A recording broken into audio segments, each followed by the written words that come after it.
Hi ಎಲ್ರಿಗೂ, ಇವತ್ತಿನ ವಿಡಿಯೋದಲ್ಲಿ ಮನೆಯಲ್ಲಿ ಹೆಲ್ದಿ ಆ್ಯಂಡ್ ಟೇಸ್ಟಿ ಪಾನಿಪುರಿಯನ್ನು ಹೇಗೆ ಮಾಡ್ಕೊಂಡು ತಿನ್ಬೋದು ಅನ್ನೋದನ್ನು ತೋರಿಸ್ಕೊಡ್ತೀನಿ, ಬನ್ನಿ. ಮೊದಲಿಗೆ ಇವಾಗ ಪಾನಿಪುರಿ ಮಾಡಲಿಕ್ಕೆ ಪಾನಿನ ರೆಡಿ ಮಾಡ್ಕೊಳ್ಬೇಕು. ಸೊ ಪಾನಿ ಮಾಡ್ಕೊಳ್ಳಿಕ್ಕೆ ಏನೇನು ಬೇಕಾಗತ್ತೆ ಅಂತಂದರೆ, ಇವಾಗ ಒಂದು ಸ್ವಲ್ಪ ಇಷ್ಟು ನಾನು ಕೊತ್ತಂಬರಿ ಸೊಪ್ಪನ್ನು ತೊಗೊಂಡಿದ್ದೀನಿ. ಸೊ ಮನೇಲಿ ಸ್ವಲ್ಪ ಪುದೀನಾನು ಇತ್ತು, ಹಾಗಾಗಿ ಅದನ್ನು ಒಂದು ಸ್ವಲ್ಪ ತೊಗೊಂಡಿದ್ದೀನಿ. ಸ್ವಲ್ಪ ಇದು ಕೊತ್ತಂಬರಿ ಸೊಪ್ಪು ಮತ್ತು ಸ್ವಲ್ಪ ಪುದೀನ ಎರಡನ್ನೂ ಸಮ ಪ್ರಮಾಣದಲ್ಲಿ ತೊಗೊಳ್ಳಿ ಬೇಕಾದರೆ ನೀವು. ಆಮೇಲೆ ಒಂದು ಇಷ್ಟು ಸಣ್ಣ ಗಾತ್ರದ ಶುಂಠಿ. ಹಾಗೆ ನಾನು ಖಾರಕ್ಕೆ ಏನು ಮಾಡಿದ್ದೀನಿ ಕೇಳಿದ್ರೆ, ಹಸಿಮೆಣಸನ್ನು ಸಾಮಾನ್ಯವಾಗಿ ಬಳಸ್ತಾರೆ, ಬಟ್ ನಾನಿಲ್ಲಿ ಏನು ಮಾಡಿದ್ದೀನಿ ಕೇಳಿದ್ರೆ ಕಾಳು ಮೆಣಸು ಮತ್ತು ಇಲ್ಲಿ ನೋಡ್ಬೋದು ನೀವಿಲ್ಲಿ ಇದು ಸೂಜಿ ಮೆಣಸು. ಸೊ ಗೊತ್ತಿರ್ಬೋದು ತುಂಬ ಜನಕ್ಕೆ ಸೂಜಿ ಮೆಣಸಿದು. ಕಾಳು ಮೆಣಸು ಮತ್ತು ಸೂಜಿ ಮೆಣಸು ಎರಡು ಏನು ಕೇಳಿದ್ರೆ ತುಂಬ ದೇಹಕ್ಕೆ ತಂಪು ಹೌದು ಮತ್ತು ಆರೋಗ್ಯಕ್ಕೂ ಒಳ್ಳೆಯದು. ಸೊ ನಾನು ಖಾರಕ್ಕೆ ಹಸಿಮೆಣಸಿನ ಬದಲಿಯಾಗಿ ನಾನು ಇದನ್ನು ಬಳಸಿದ್ದೀನಿ. ಸೊ ಒಂದು 4 ಕಾಳು ಮೆಣಸಿದೆ ಮತ್ತು ಒಂದು 4 ಸೂಜಿ ಮೆಣಸು, ಸಣ್ಣ ಮೆಣಸು ಅಂತೆಲ್ಲ ಹೇಳ್ತಾರೆ ನಮ್ಮ ಕಡೆ. ಸೊ ನಾನು ಇದನ್ನು ಖಾರಕ್ಕೋಸ್ಕರ ಬಳಸ್ತಾ ಇದ್ದೀನಿ. ನೋಡಿ, ನಿಮ್ಮ ಖಾರಕ್ಕೆ ಅನುಗುಣವಾಗಿ ತುಂಬ ಖಾರ ತಿನ್ನೋರು ಸ್ವಲ್ಪ ನೀವು ಬೇಕಾದ್ರೆ ಜಾಸ್ತಿ ಆ್ಯಡ್ ಮಾಡ್ಕೊಳ್ಬೋದು. ಹಸಿಮೆಣಸಿಂದು ಮಾಡ್ಬೋದು, ತೊಂದರೆ ಇಲ್ಲ, ಬಟ್ ನಾವಿಲ್ಲಿ ಹಸಿಮೆಣಸನ್ನು ಬಳಸ್ತಾ ಇಲ್ಲ.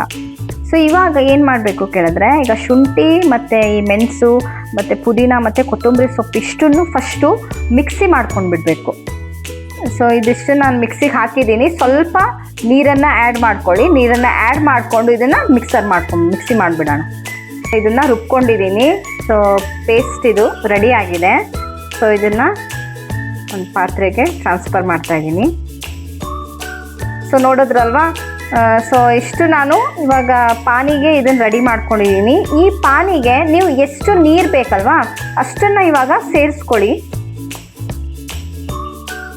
ಸೊ ಇದಕ್ಕೆ ಮಸಾಲೆಗೆ ನಾವು ಏನು ಮಾಡೋಣ, ಈಗ ಒಂದು 2 ರಿಂದ 3 ಲೋಟ ನೀರನ್ನು ಸೇರಿಸ್ಕೊಳ್ತಾ ಇದ್ದೀನಿ ನಾನು. ಒಂದು 2 ಲೋಟ ಸೇರಿಸ್ಕೊಳ್ಳಿ. ನಿಮ್ಗೆ ಎಷ್ಟು ನೀರು ಬೇಕು ನೋಡಿಕೊಂಡು ಸೇರಿಸ್ಕೊಳ್ಳಿ, ಆಯಿತಾ. ಸೊ ನೋಡ್ತಿರ್ಬೋದು ನೀವು ಇಲ್ಲಿ ಯಾವ ಥರ ಪಾನಿ ಕಲರು ಯಾವ ಥರ ಕಾಣಿಸ್ತಾ ಇದೆ ಅಂಥೇಳಿ.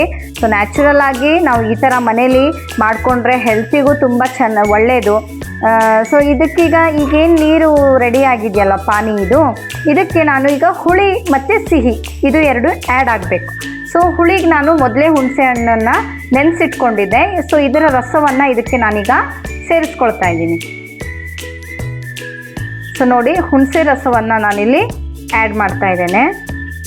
ನೋಡಿ, ಹುಳಿ ಸ್ವಲ್ಪ ಜಾಸ್ತಿ ಇಷ್ಟಪಡೋರು ಜಾಸ್ತಿ ಆ್ಯಡ್ ಮಾಡ್ಕೊಳ್ಳಿ. ಸೊ ನಾನಿಲ್ಲಿ ಇಷ್ಟು ಹುಳಿಯನ್ನು ಹುಣಸೆ ಹಣ್ಣು ರಸವನ್ನು ಸೇರಿಸ್ತಾ ಇದ್ದೀನಿ. ಸೊ ನ್ಯಾಚುರಲ್ ಆಗಿ ನಾವು ಈ ಥರ ಮನೇಲೇ ಮಾಡ್ಕೊಂಡು ತಿಂದರೆ ತುಂಬ ಒಳ್ಳೆಯದು. ನಾನು ಹೆಚ್ಚಾಗಿ ಪಾನಿಪುರಿ ಮಾಡೋದಿದ್ರೆ ಮನೇಲೇ, ಹೊರಗಡೆ ತಿನ್ನೋದು ಸ್ವಲ್ಪ ಕಡಿಮೆನೇ. ಸೊ ಇವಾಗ ಸ್ವೀಟ್ ಸ್ವಲ್ಪ ಸಿಹಿ ಬೇಕಲ್ವಾ, ಸ್ವಲ್ಪ ಹುಳಿ ಸಿಹಿ ಇದ್ದರೆ ಚೆನ್ನಾಗಿ. ಸೊ ಹಾಗಾಗಿ ನಾನು ಸಿಹಿಗೆ ಇಲ್ಲಿ ಬೆಲ್ಲನ ಆ್ಯಡ್ ಮಾಡ್ತಾಯಿದ್ದೀನಿ. ಒಂದು 3/4 ಕಪ್ ಆಗೋಷ್ಟು ಬೆಲ್ಲ ಇದೆ, ನೋಡ್ಕೊಂಡು ನೀವು ಆ್ಯಡ್ ಮಾಡ್ಕೋಬೋದು.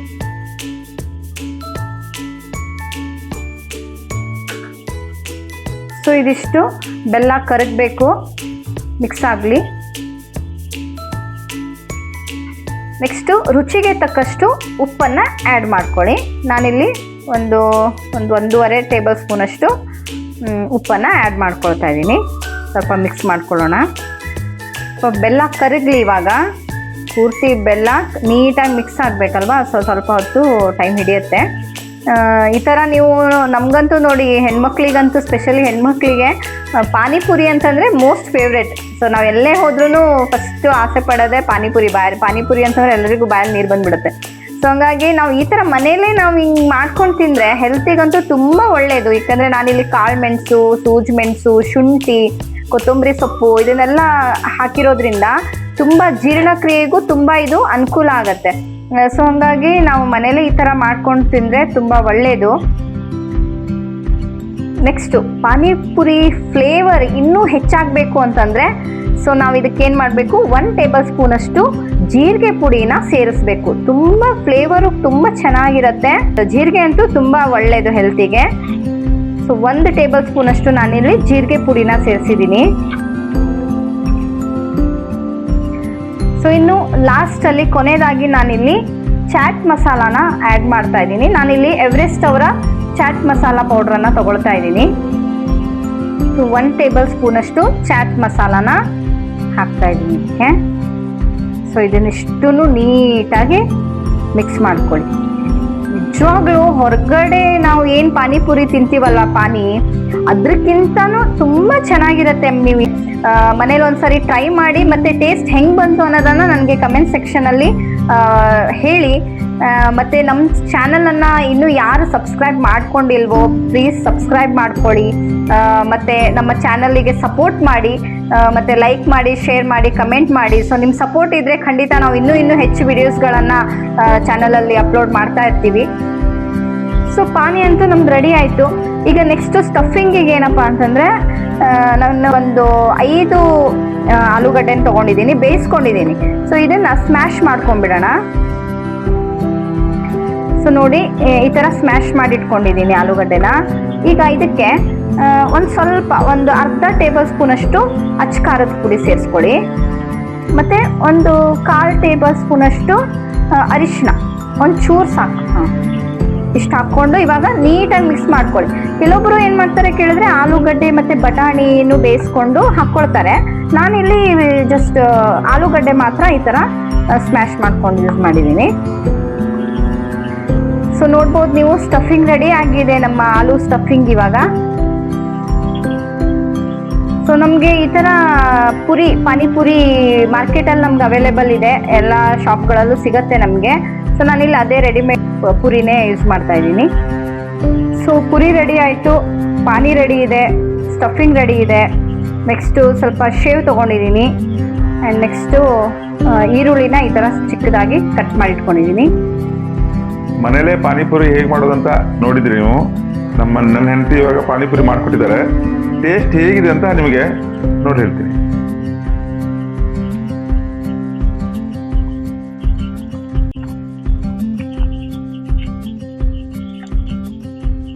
ಸೂಪರ್ ಆಗಿದೆ ಟೇಸ್ಟ್ ಮಾತ್ರ. ನನ್ನ ಮಗನಿಗೂ ತಿಳಿಸ್ತೀನಿ.